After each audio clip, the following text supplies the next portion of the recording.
আগামীকাল 9 সেপ্টেম্বর সেই বহু প্রতীক্ষিত দিন।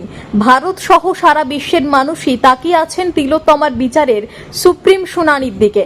কলকাতার আরজিকর হাসপাতালের পিজিটি পড়ুয়া ছাত্রীর ওপর নারকীয় অত্যাচার ও হত্যাকাণ্ডে প্রকৃত দোষীদের দৃষ্টান্তমূলক শাস্তির দাবিতে রবিবার ফের নতুন করে পথে নামলেন সমাজের নানা পেশার মানুষ। এদিন এই প্রতিবাদের ঢেউ দেশের বৃত্ত ছাড়িয়ে আন্তর্জাতিক আঙ্গিনাতেও পৌঁছে গিয়েছে। সকলেই চিকিৎসক পড়ুয়ার হত্যাকাণ্ডের সুবিচার চেয়ে তাঁদের মতো করে প্রতিবাদে সামিল হয়েছেন। এদিন পশ্চিম বর্ধমানের অন্ডাল খনি এলাকায় বিভিন্ন বিদ্যালয়ের প্রাক্তন ছাত্রছাত্রীরা এক বিশাল পদযাত্রায় পা মেলান। হাতে প্ল্যাকার্ড নিয়ে বিভিন্ন বয়সী প্রাক্তনীরা তিলোত্তমার হত্যাকাণ্ডের সঠিক বিচার দাবি করেন।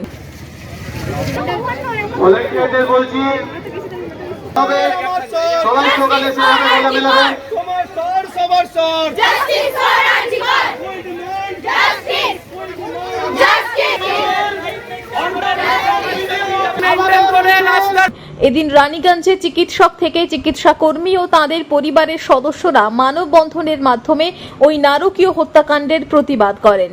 মানববন্ধনে অংশগ্রহণকারী আইএমএর রাজ্য কমিটির অন্যতম সদস্য ডক্টর এস.কে. বসু বলেন, 1 মাস হয়ে গেল, এখনো তিলোত্তমার হত্যাকাণ্ডে জড়িত প্রকৃত হত্যাকারীরা কেউই ধরা পড়ল না।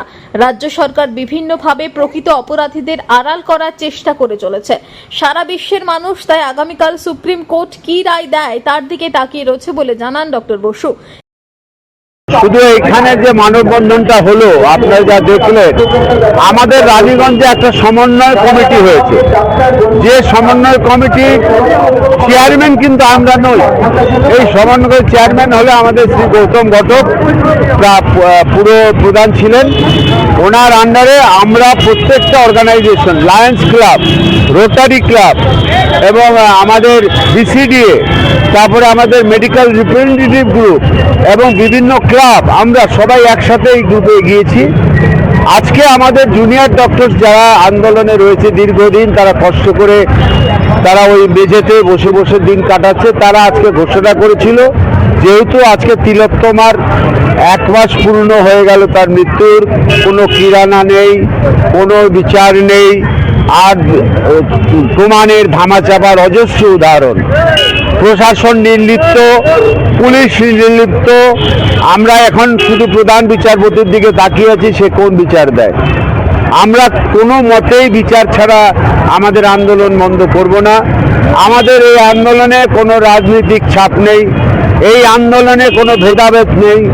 এই আন্দোলন সম্পূর্ণ মা ভাই বোনদের জন্য।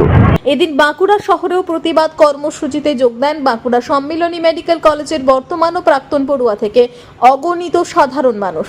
চিকিৎসক পড়ুয়া মৈত্রী বসু দোষীদের দৃষ্টান্তমূলক শাস্তির দাবি জানান।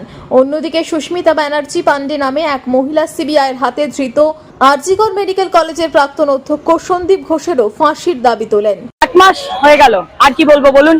প্রথম দিন যেদিন 14 তারিখ আমরা রাস্তায় নেমেছিলাম, সেদিন বলেছিলাম যে আমরা একটা মেয়ে তার কর্মরত অবস্থায় যদি খুন হয়, ধর্ষণ হয়, তাহলে যারা রাস্তায় ঘুরে বেড়ায়, যে মেয়েদের রাস্তায় বেরিয়ে কাজ করতে হয়, তাদের নিরাপত্তা কোথায়? তাদের কোনো নিরাপত্তাই নেই। কোনো এখনো পর্যন্ত বিচার হলো না। একটা ঘরের মধ্যে থাকা মেয়ে, একটা কর্মরত অবস্থায় থাকা মেয়ে, তার খুন হয়ে গেল, তাকে ধর্ষণ করা হলো, তার অপরাধীদের খুঁজে পাওয়া যাচ্ছে না। তাহলে অন্য কোথাও যদি কোনো ঘটনা ঘটে, তখন তো সরকার বলবে আমরা তো কিছুই জানি না। আশা করব প্রকৃত দোষীদের ধরে তাদের শাস্তি দেওয়া হবে। এখনো যে জন্য প্রতিবাদ করছি, যে জন্য আমরা কর্মবিরতিতে নেমেছি, তাদের আমাদের এখনো কোনো বিচার পাওয়া যায়নি। যতক্ষণ না বিচার হবে ততক্ষণ প্রতিবাদ চলবে। বারবার প্রতিবাদ নয়, আমাদের প্রতিবাদ চলছে, প্রতিবাদ একটাও থামেনি। আমরা এখনো বিচার পাইনি। আমাদের যে যিনি পিজিটির সাথে এত ঘটনা ঘটেছে, হবে ততক্ষণ আমাদের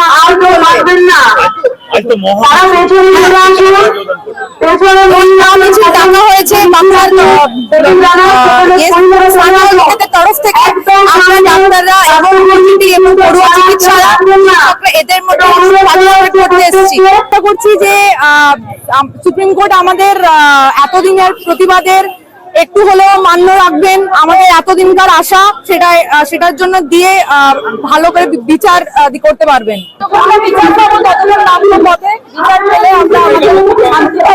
বিচারের জন্য আমাদের সুরক্ষা চাই, আমাদের বিচার চাই, আমাদের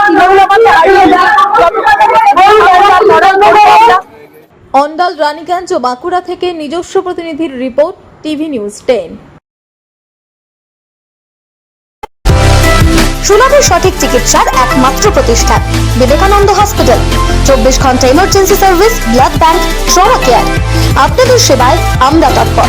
গুণমান ও পরিষেবায় দুর্গাপুর বিধাননগরের ডক্টর জাকির হোসেন এভিনিউর বিবেকানন্দ হসপিটাল শিল্পাঞ্চলের মানুষের মন জয় করেছে।